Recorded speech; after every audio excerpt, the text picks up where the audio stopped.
Okey, selamat datang ke YouTube channel Heritage Tourism Malaysia. Dalam segmen kali ni, kita akan mengetahui tentang warisan Labu Sayong. Korang tahu tak Labu Sayong itu apa? Tak apa, yang mana tak tahu, hari ni, saat ni, kami akan bercerita dengan korang apa yang kami tahu tentang Labu Sayong. Tembika merupakan ciptaan manusia sejak zaman prasejarah lagi, kira-kira 5,000 tahun yang lalu. Ia bertujuan untuk memenuhi keperluan penduduk pada masa itu sendiri dalam kehidupan mereka seharian. Ini membuktikan tembika adalah barangan yang bernilai tinggi dalam mentafsir sejarah dan ideologi sesuatu tempat. Menurut kajian yang kami dapati, Labu Sayong ialah salah satu jenis tembika yang terkenal di negeri Perak. Kuala Kangsar antara kota tertua di negara ini dan terkenal sebagai bandar di Raja Perak. Mukim Sayong pula menyimpan pelbagai cerita ketamadunan bangsa Melayu dan perusahaan Labu Sayong. Sebuah monumen Labu Sayong gergasi didirikan di tengah bandar sekaligus menjadi identiti bandar Kuala Kangsar. Menurut cerita penduduk setempat di Kuala Kangsar, dipercayai bahawa labu asalnya dibawa ke Sayong oleh Tok Kalok yang datang dari Minangkabau, Sumatera dan memperkenalkan penciptaan tembika daripada tanah liat pada kira-kira tahun 1810 pada zaman pemerintahan Sultan Iskandar. Tok Kalok merupakan salah seorang yang mempunyai hubungan baik dengan istana pada ketika itu.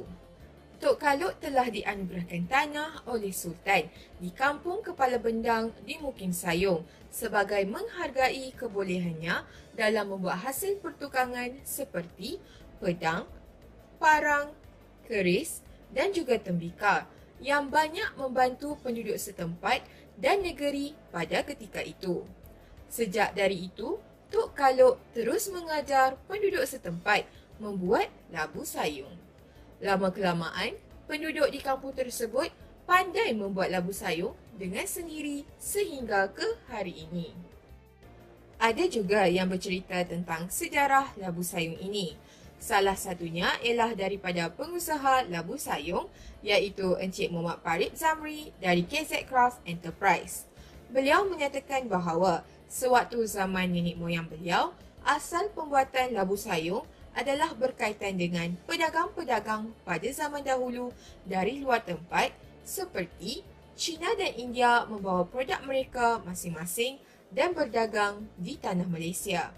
Jadi dari situ, wujudlah kreativiti penduduk-penduduk kampung untuk menghasilkan labu sayong.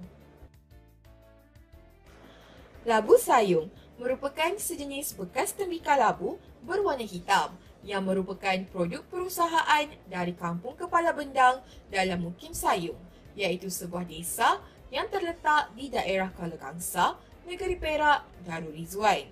Dari kampung inilah perusahaan labu sayong ini berasal kerana sumber bahan mentah iaitu tanah liat khas diperoleh dari kampung tersebut. Lanjutan daripada ini, perusahaan membuat labu sayong telah berkembang dalam kalangan waris asal membuat tembika ini ke sekitar perkampungan dalam daerah Kuala Kangsar. Proses pemilihan tanah liat adalah seperti berikut. Proses terawal dalam menghasilkan labu sayong adalah pemilihan tanah liat. Cara tanah liat diambil adalah dengan menggali secara langsung ke dalam tanah di kawasan tebing sungai. Cara pengambilan tanah adalah dengan cara mencangkul dan memasukkannya di dalam guni. Tanah liat yang baik adalah ia berwarna merah atau putih kecoklatan. Sifat tanah liat yang diambil dari perut bumi adalah lembap. Oleh itu, tanah liat tersebut akan dijemur di bawah cahaya matahari sehingga kering. Tempoh minimum adalah 3 hari sekiranya cuaca panas. Setelah kering, tanah liat tersebut akan ditumbuk supaya lebih halus secara tradisional iaitu dengan menggunakan lesung kaki. Lesung kaki yang digunakan adalah diperbuat dari kayu. Setelah ditumbuk, Tanah liat tersebut akan dilayak dengan menggunakan penapis. Walaupun telah ditumbuk, tanah masih bercampur dengan partikel-partikel yang kasar seperti habuk kayu. Ia akan menyebabkan struktur tembikar tidak kukuh, rapuh, tidak tahan lama serta tidak cantik dan licin. Setelah ditapis, partikel-partikel yang kasar akan ditumbuk semula. Proses ini akan berulang sehingga tanah tersebut halus dan kelihatan seperti tepung. Setelah itu, tanah liat akan direndam dalam air dan diperam selama beberapa hari sehingga menjadi keras. Proses mengguli akan membentuk tanah sehingga menjadi doh yang lembut dan liat. Proses mengguli akan memapakkan struktur tanah liat agar tanah tersebut bersedia untuk dibentuk. Proses seterusnya ialah proses membentuk labu sayong. Dalam kaedah tradisional, iaitu secara teknik picit dan cubit, labu sayong akan dibentuk sedikit demi sedikit. Pinggan akan digunakan sebagai pelapik dalam membentuk labu. Alat pemutar akan digunakan supaya kerja pemusingan labu menjadi lebih mudah. Kuantiti tanah liat yang diperlukan dalam membentuk labu sayong adalah bergantung kepada saiz yang akan dibina. Dalam permulaan proses, air juga diperlukan untuk membentuk labu sayong. Doh akan dibentuk memanjang dan akan dicantum menjadi bulat. Setelah dicantum menjadi bulat, doh tersebut akan dipicit dan ditekan menggunakan jari di bahagian dalam dan luar agar memastikan ketebalan labu sayong adalah sama. Untuk menyambung ke atas bahagian labu, teknik yang sama digunakan.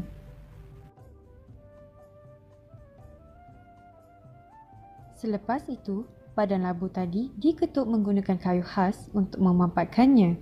Selepas itu, bahagian labu akan diterbalikkan untuk membentuk badan labu. Bahagian badan tadi dipotong menggunakan pisau untuk menterbalikkannya. Setelah siap badan labu dibina, bahagian labu tersebut sekali lagi diterbalikkan untuk membina kaki atau tapak labu. Setelah siap bahagian badan labu, bahagian leher, kepala dan muncung pula dibina menggunakan teknik yang sama. Setelah siap membentuk sebiji labu sayong, proses seterusnya pula ialah mengemas dan melicinkan badan labu sayong. Dalam proses ini, antara alat yang digunakan ialah kayu penepik, span, batu sungai, pisau, sudu dan penutup botol. Fungsi alat tersebut adalah meratakan dan memampatkan permukaan labu. Span yang dibasahkan dengan air akan diseratakan di bahagian sebiji labu. Melicinkan permukaan labu, membuang bahagian berlebihan atau yang tidak dikehendaki pada labu, melicinkan permukaan dari tanah berlebihan.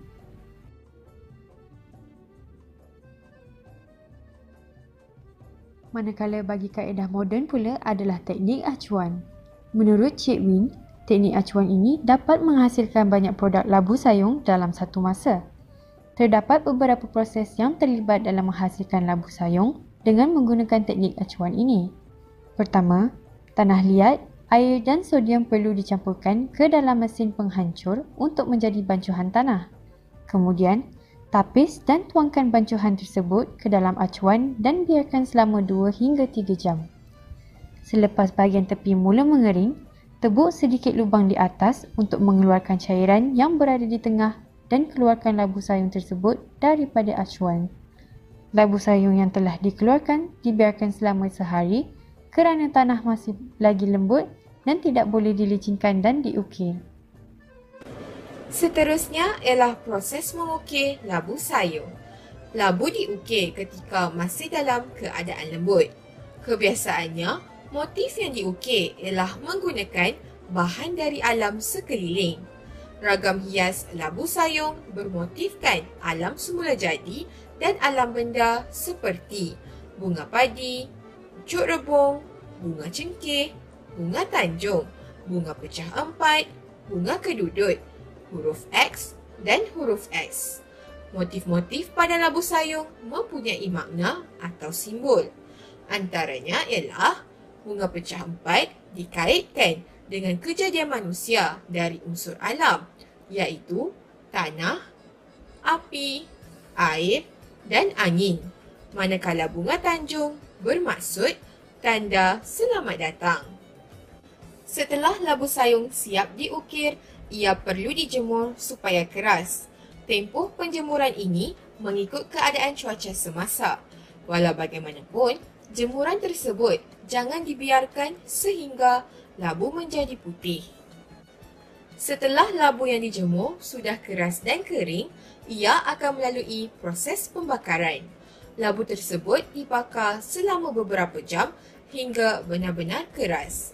Pembakaran tradisional adalah menggunakan jerami atau daun kelapa kering ataupun kayu bakar. Setelah dibakar, labu sayung terus dimasukkan dalam habuk kayu untuk mewarnakannya menjadi hitam. Selain dari labu sayung, kita juga ada pelbagai rupa bentuk yang lain seperti labu lepak, labu panai, labu gelugur dan labu belalai gajah. Yang membezakan antara kesemua labu adalah badan dan bentuk kepala. Dengan zaman teknologi yang canggih sekarang, generasi muda semakin terdedah dengan media sosial. Secara tidak langsung, warisan labu sayung semakin dilupai. Teknologi semakin canggih, cara-cara pembuatan juga semakin mudah dan cepat. Sebab tu, generasi sekarang semakin tidak terdedah dengan cara pembuatan tradisional. Sebagai contoh, zaman sekarang kita ada penapis air seperti kuku dan kowe, di mana pengguna boleh mengubah suhu mengikut kesukaan cita rasa masing-masing. Menurut Puan Atikah, generasi muda sekarang ni macam tak tahu sebenarnya labu sayung ni unik dia tu. Selain itu, cabaran yang hadapi boleh dilihat apabila makin ramai sudah tidak memberi tumpuan terhadap labu sayung. Bahkan ramai juga tidak berasa untuk mengunjung ke Kuala Kangsar untuk membeli dan melihat sendiri pembuatan dan keunikan labu sayung tersebut. Hal ini banyak menjadi punca utama di mana pengusaha kebanyakan hilang daya tarikan daripada pengunjung tidak kira dari dalam dan luar negara. Ini kerana tidak ramai orang nak jadi play tourist ataupun tidak lagi pergi melihat kecantikan serta mempelajari bagaimana pembuatan sesuatu labu sayung itu. Sudah tidak ramai daripada golongan tenaga pakar atau pengusaha yang boleh mewarisi atau yang benar-benar berkemahiran dalam penghasilan labu sayung. Mereka bimbang nanti warisan ini akan mati dan tenggelam begitu sahaja. Serta generasi yang akan datang mungkin tidak akan tahu tentang kewujudan labu sayung ini. Maka amat penting bagi yang meminati bidang pembuatan seni tembikar ini untuk mengambil peluang dan langkah dalam mendalami dan meneruskan perjuangan seni warisan kita agar ianya tidak luput dek zaman. Menurut Encik Aizuddin, diakui memang impak COVID-19 ini amat memberi kesalah kepada kita sendiri termasuk kami di kerajaan lah. Sejak ribuan tahun lalu, tanah liat mewarnai kehidupan manusia sebagai barang keperluan asas. Oleh itu, penduduk tempatan mengambil peluang untuk menghasilkan bekas simpanan air berbentuk buah labu dan dinamakan sebagai labu sayung. Perkataan itu disebabkan produk berkenaan berasal dari sayung dan seramik berbentuk labu pula dipanggil labu sayung. Kreativiti dan idea dekoratif yang makin berkembang menyebabkan wujudnya perusahaan seramik secara komersial di sayung. Labu yang dihasilkan asalnya hitam dan berfungsi untuk mengisi air kini berubah wajah kepada pelbagai bentuk. Seperti Dr. Nordin katakan, bila air itu disimpan semalaman dalam labu ini, dalam konsep ini, dia akan lebih jadi dingin daripada air biasa. Kini, fungsi utama labu ini bukan sekadar hiasan di dapur, malah menghiasi taman atau laman.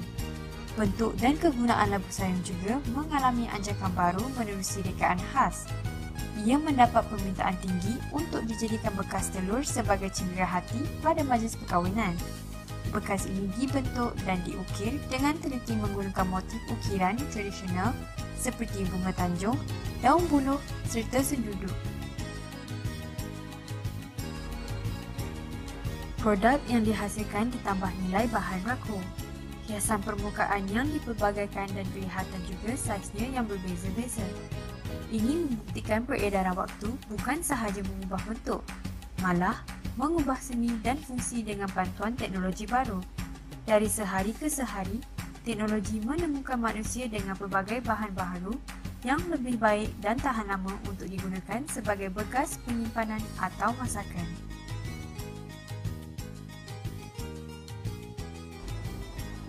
Kini, hasil tanah liat ini mula meneroka segmen baru iaitu di bidang seni hiasan. Permintaan produk kraft seramik makin mendapat tempat dalam kalangan masyarakat negara ini. Banyak rekaan baru dihasilkan sesuai mengikut gaya hidup masa kini.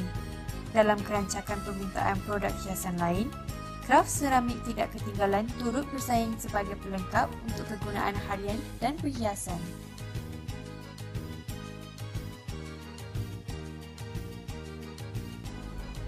Selain itu, menurut Cik Min, air yang disimpan dari labu dikatakan boleh menjadi penawar seperti batuk dan demam panas. Ikut dulu, iyalah kalau dulu masa ada budak-budak keluar, memang kalau kita demam, memang dia bagi air labu ni. Buang panas saya kata orang lah. Semasa sesi temu ramah kami bersama Encik Aizuddin menjawat sebagai Timbalan Pengarah Kraft Tangan Malaysia Cawangan Perak, beliau menyatakan bahawa pihak agensi kerajaan ada membuat inisiatif dalam bentuk e-commerce. Inisiatif tersebut adalah untuk menggalakkan para usahawan meneroka potensi pemasaran baharu secara online. Pada April 2020, mereka bermula dengan page Facebook e-Craft Bazaar. Itulah permulaan dia untuk menumpukan usahawan kraft luar negara yang boleh mempromosikan produk mereka di page FB tersebut. Dan seterusnya pada Disember lepas, mereka telah bermula dengan satu platform baru iaitu MyCraft Shop. Konsepnya seperti platform e-commerce yang which is seperti Lazada dan Shopee. Cumanya, temanya ialah produk-produk usahawan kraft tempatan boleh diniagakan di dalam platform tersebut. Jadi, kita boleh lihat bahawa teknik pemasaran online ini telah menjadi satu norma baharu pada usahawan kraft di Malaysia. Saya pertama sekali ingin mengucapkan ribuan dan jutaan penghargaan dan terima kasih kepada pihak-pihak yang telah terlibat dalam pembikinan vlogmentary Labu Sayung ini. Kepada pihak kraft tangan, Windcraft, Kraft Tangan Perak, Puan Nur Atika, Aima dan juga Dr. Nordin yang kita telah saksikan tadi di dalam vlogmentary ini. Terima kasih kerana sudi memberi input-input serta perkongsian ilmu tentang Labu Sayung, tentang tradisi Labu Sayung yang amat berguna kepada para pelajar serta penonton-penonton yang menghayati vlogmentary ini. So, kepada pelajar-pelajar saya, iaitu Hazim, Hidayah dan Iman yang telah berfokus lumus menjadikan vlogmentary ini satu kenyataan, tahniah. Saya harap anda semua terhiburlah dan dapat mempelajari sesuatu tentang tradisi Labu Sayung. Okey guys, jadi kita dah sampai ke penghujung vlogmentary. Semoga apa yang kami kongsikan untuk vlogmentary ini dapat memberi input-input dan juga info yang menarik untuk anda. Kami minta maaf sekiranya ada tersalah dan silap tutur bicara sepanjang vlogmentary ini. Jadi, anda semua bolehlah datang ke negeri Perak, tapi kena ikut SOP yang telah digariskan oleh pihak kerajaan dan MKN. Oh ya, jangan lupa like, komen, share dan subscribe YouTube channel Heritage Tourism Malaysia ini.